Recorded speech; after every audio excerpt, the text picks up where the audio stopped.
Welcome to Uriah Heep, the Magician's Podcast. I'll be covering every studio song the band has recorded and every bonus track that I can find. Each week we'll go over a new song from the beginning to where they are currently, and as they keep adding albums, I'll keep adding shows. Let the deep dive party begin. In the magic garden, some were singing, some were dancing. Hello and welcome to another episode of Uriah Heep, the Magician's Podcast. I am your host, Scott Haskin, and I am here 4 days a week, guys, to bring you the music of Uriah Heep dissected as my ears hear them. Really a lot of fun it's been doing this show, and today I've got a great song for you. It's called Words in the Distance. But you know, it's Monday, and before we get into that, I'm going to thank some people that have helped this show, whether it was financially, whether it was people that have contributed to the show, or just, help with the process of it, whether directly or not, very important. And first of all, we're going to do things a little different today. I'm going to start with my brothers from many other mothers in the Deep Dive Network. We have at the Deep Purple Podcast, Nate and John. And if you guys are on Twitter, you can actually follow the hashtag Deep Dive Podcast Network and check out all of these shows and the one or two things that we say under that hashtag every 6 months or so.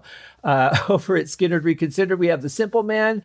We have T-Bone Terry Mathley at T-Bone's Prime Cuts on the other side. We have Rye at Sabbath's Bloody Podcast. Paul, Joe, and David at the In the Lap of the Pods podcast. Now, that is a podcast about Queen.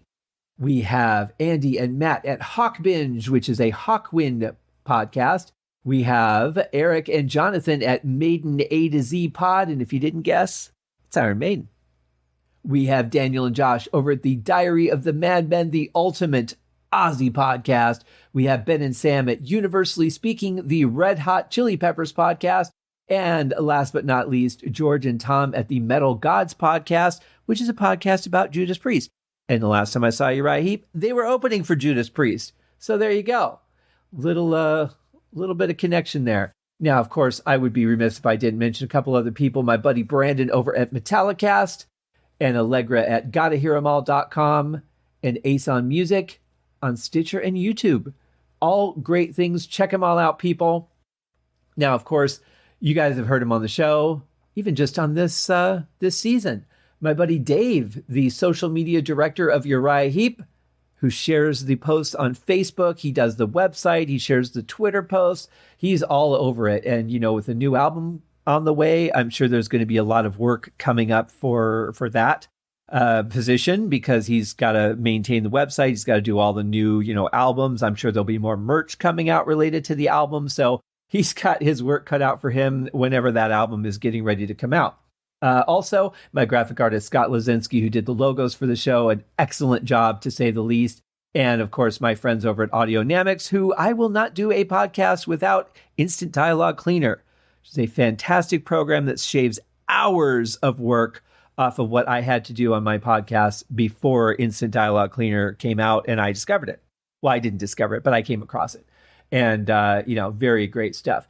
And, if you guys haven't checked it out, they're still available. Check out the Everyday Rocks box set from BMG and Uriah Heep. It's amazing. 7 picture discs, 7 t-shirts, a wall calendar, some beautiful cards, excellent vocal phrases, all kinds of great stuff in there. That is, as far as I know, there still are a few available. So go ahead and check that out. Also, their Choices box set, a great supplement for you guys who picked up the 50th anniversary box set, or for you guys who didn't pick up the 50th anniversary box set. These are all CDs designed by different band members, current and past, that talk about their favorite Uriah Heep songs. They say, hey, here's the ones that we feel are the quintessential songs to, introduce yourself to Uriah Heep. And so, it's very a personal journey with each particular member of the band. So very, very cool stuff. Also, guys, it's getting close. I saw some really weird induction list from what happened in 2021 for the Rock and Roll Hall of Fame. I can't remember the names on it at the moment, but I remember I just kind of looked at it and shook my head and went, I don't get it. I don't know why Uriah Heep isn't on that list, but let's get him on for 2022. Go to facebook.com/Heep Rock Hall. And you can get the link to go put your name on the ballot and get enough names on there so that we can petition the Rock and Roll Hall of Fame to add Uriah Heep. And you can also go to the website for the podcast, scotthaskin.com, and then click on the Uriah Heep link, and there is the link for the Rock and Roll Hall of Fame. And thanks to Dave White for putting that together. It's a fantastic thing. I know a lot of people have signed up. I don't know if we have enough signatures or not, because every time I go to a site that's hosted by that particular company, it's like, I go there and the number is one thing. The next day it's bigger. The next day it's smaller. I'm like, I know people aren't taking their name off of the petition. So I think only the people that have the actual login have the access to what the current actual number is. It's kind of weird how some of this stuff works. But in any case, go check that out. Let's get them in there for 2022. They deserve it. And if you didn't like them, you probably wouldn't be listening to this podcast unless, you're just checking out who this band is. And of course, before we get into the song here, which we're going to do in just a minute, I want to thank my patrons, these people that feel that the show has an importance to them and they're willing to donate to it on a monthly basis. We have at the $5 Easy Living tier, Kenny Wymore and Brad D. At the $3 The Wizard tier, we have Peter Voss, Goran Eriksson, Frank Teelgaard Mortensen, and William Rose. And let me just say, when I picked out the tier names, I didn't think about announcing them on the show. If I did, I probably wouldn't have picked the Wizard tier because it's really awkward to say at the $3 The Wizard tier. I probably wouldn't have done that, but that's where we are. And of course, last but not least, at the $1 Traveler in Time tier, the Thunderlips of the Graveyard, Airtight Gravesite. That's a Rocky III reference right there, which has probably never once been associated with Uriah Heep. So we're breaking all the barriers here. Crossing all the bridges, making it happen. I know I'm getting off track. Anyway, let's get into today's song. It is called Words in the Distance. And as has been the theme on this season of the show, every song has had a subtitle. So the subtitle for Words in the Distance is Love Awareness. Very intriguing title. We'll see where this one goes. Going to be interesting, as it always is, to get into a new song by Heep. The writing on this album, as I said, has just been really something special. I really feel like, the couple years that Phil and Bernie have been in the band now, they've done a couple of world tours, and I really think that they have something that is very comfortable, very cohesive. They've gotten to know each other. They've learned so much from a couple of tours. Trevor, Mick, Lee, they've all known each other for a while. So this is kind of like a real family, and you feel it in the writing. It's very strong. The layers are great. The vocals are great. Harmonies, the stuff that they're coming up with. It's different from, the old Heep, the classic Heep, as people call it, but it is what it is at this time. We're looking at 1995, and we have to look at what music was like in 95. Not my favorite time in music, for sure. We have to look at, the history of the band, who's in it, what their experiences are, what they've done on the tours. There's so many factors that go into what the band will sound like on any given album. So let's check out Words in the Distance by Uriah Heep.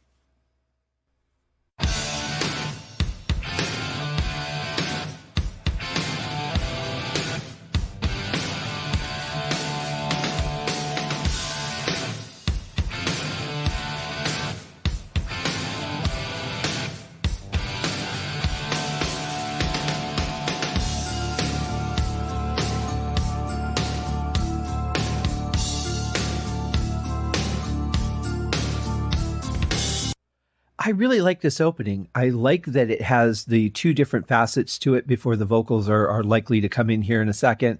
We have that, opening riff, but it's a riff that's really open. It leaves a lot of room for sound to come through. I have a feeling that's going to come into play later. But for right now, it's just got that, I'm going to play, I'm going to stop, I'm going to play, I'm going to stop, and leaves a lot of possibility for what you can fill that with. Then we have, very solid drums, and it's just a great opener. Then we get into the second part where, the bass comes in. We've got really nice keyboard melody now coming in kind of where the guitar would normally be. And we've got the guitar just kind of backing off a little bit. So it's really kind of intriguing, and it really makes me wonder where they're going to go next. Dancing with danger, tears in my eyes. Love ain't no stranger, so many goodbyes. Words in the distance,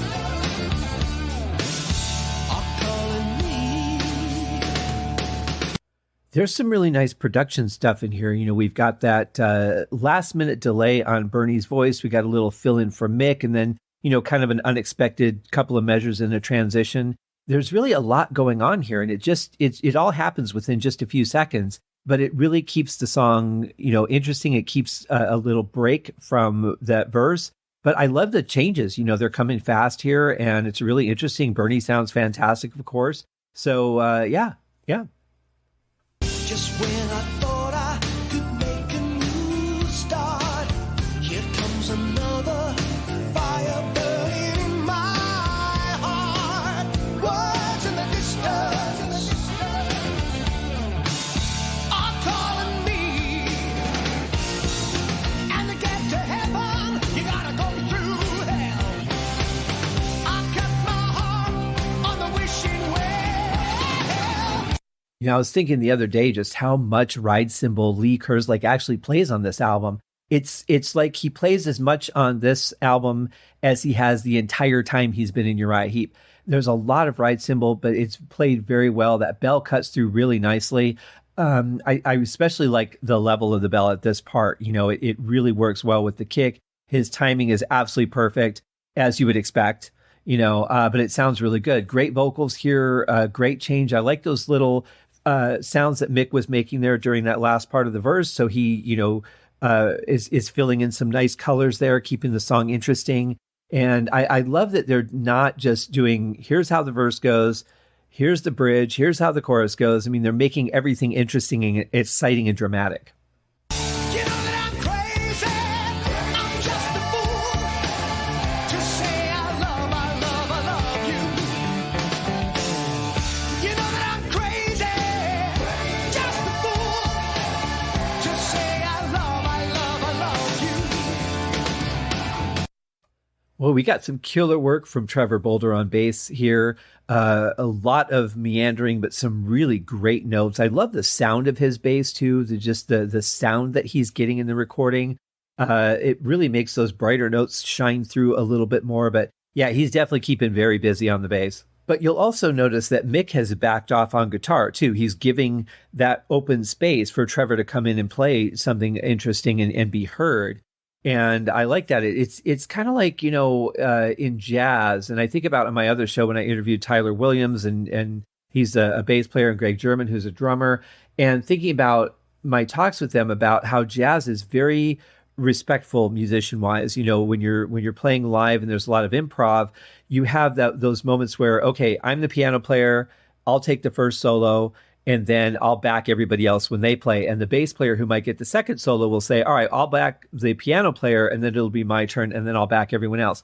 And it's very much a respectful thing. They allow each other to shine when it's their time to shine. Nobody tries to step on each other. And I see a lot of that in Mick too. He'll back off to let keyboards come through, to let drums come through, or bass or vocals.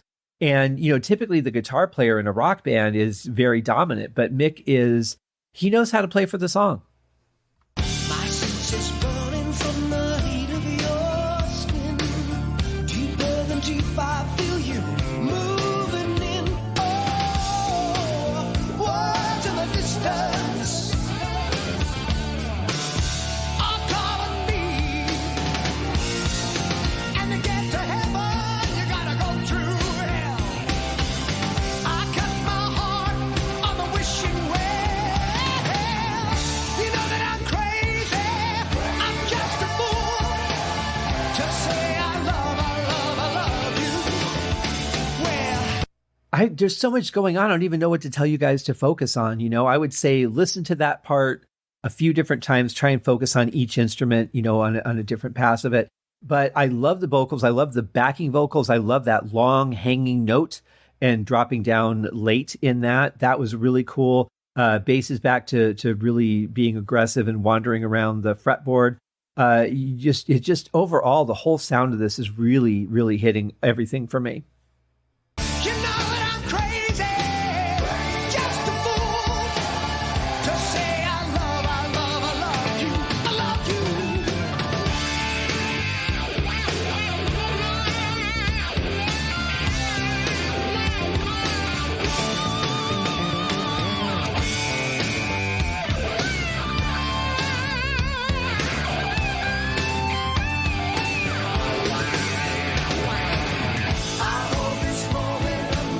Well, that was interesting because the solo started out in my left ear and ended in my right. There was just a switch in the middle of there, and I don't know if that was a switch of guitars or they just wanted to switch the location of it for, audio purposes. But it was a great solo. I think there was some wah pedal in there, if I'm not mistaken. That was really nice to hear. Nothing crazy, just kind of subtle, but very nicely played.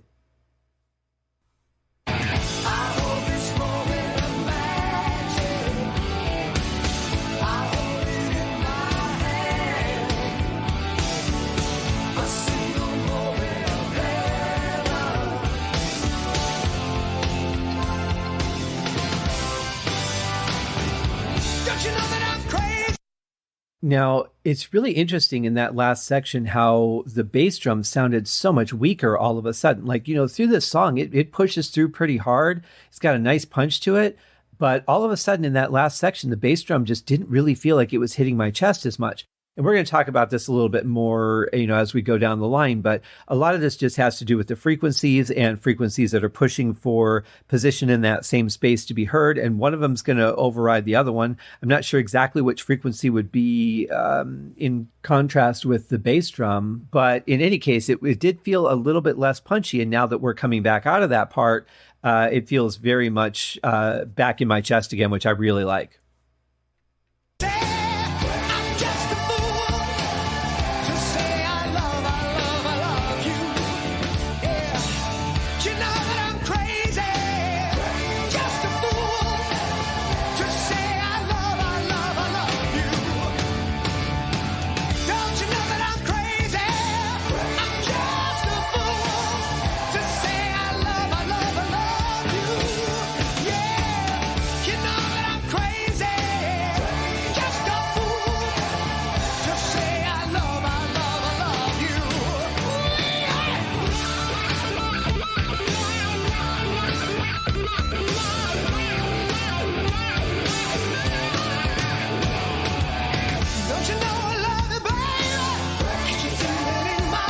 Man, I always love when we get a second unexpected Mick Box solo. That always just makes me happy. And man, I really feel like he's tugging on these strings too, just that just so powerful. I'm not a guitar player, but I get the concept of how you play a guitar. And I know sometimes when you're playing this kind of stuff, you really dig into those strings and get that sound. And I feel he's given it everything, on this. Very, very cool.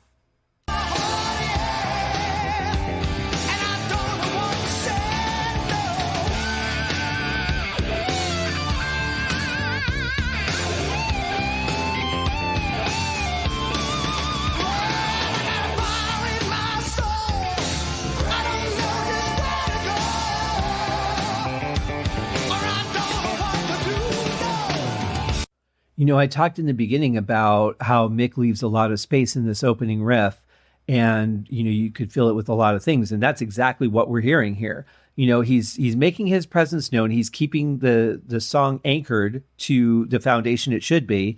But at the same time, he's also giving a lot of room to Trevor, room to Bernie, and, it really opens up that space to allow other people to shine and do something maybe a little different. And what Trevor's playing here is really aggressive for this song, but it really works.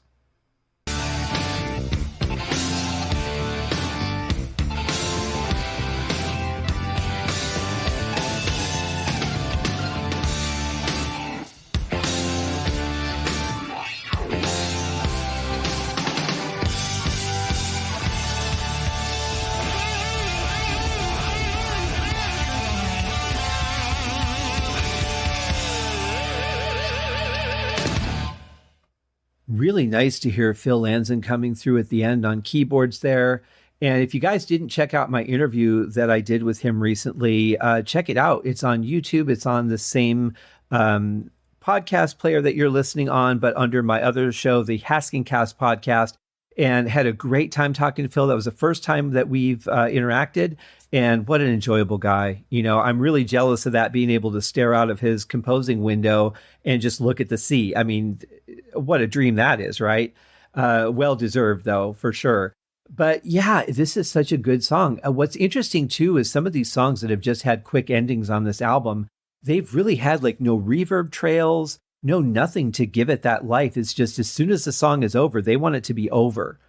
And that is pretty rare because usually there would be, you would hear some kind of reverb trail. You would hear maybe a guitar changing the button or the, what do you call it? The switch or something, but no, these are just like, they just dead end. And that's really interesting because it really separates the songs too. If you have some reverb and you go out of one song and then you come into the next one a couple seconds later, like the whole thing feels like it flows. But when you have those dead stops like that, really changes the dynamic of the overall album feel. It still works, don't get me wrong, but it's different than like one song rolling into another really seamlessly. But in any case, I thought this was a great song. The vocal is just fantastic. I couldn't hear Phil through most of the song, but it was nice to hear that organ cutting through at the end. And of course, Trevor was just a monster on this song. Same with Mick. Lee was rock solid as always. I mean, just really great stuff. And so I have to say, this is another fantastic Uriah Heep song. And I'm really glad that I got to do this show because I got to kind of dig into it a little bit and really pay attention to what was going on, as opposed to like as a casual listener, just kind of enjoying it, But yeah, thanks for joining me, guys. We will be back tomorrow for the Tuesday episode with a special guest. Cheers. Thank you for joining me on this episode of Uriah Heep, the Magician's Podcast. If you have enjoyed this show, please consider going over to Apple Podcasts or your favorite podcast outlet, leaving a rating or a review. Be sure to subscribe to make sure that you are notified when new episodes are available. Please be sure to share this podcast with your fellow Uriah Heep enthusiasts and anyone who you think would like Uriah Heep, which should be everyone. And if you are so inclined, please feel free to contribute to the Patreon account. And if you are not a Patreon subscriber, you can also pay through the PayPal link on the website listed in the show links below. I would also like to thank Uriah Heep for their very generous support of the show. And thank you guys for listening. We'll see you in the next episode. Happy days!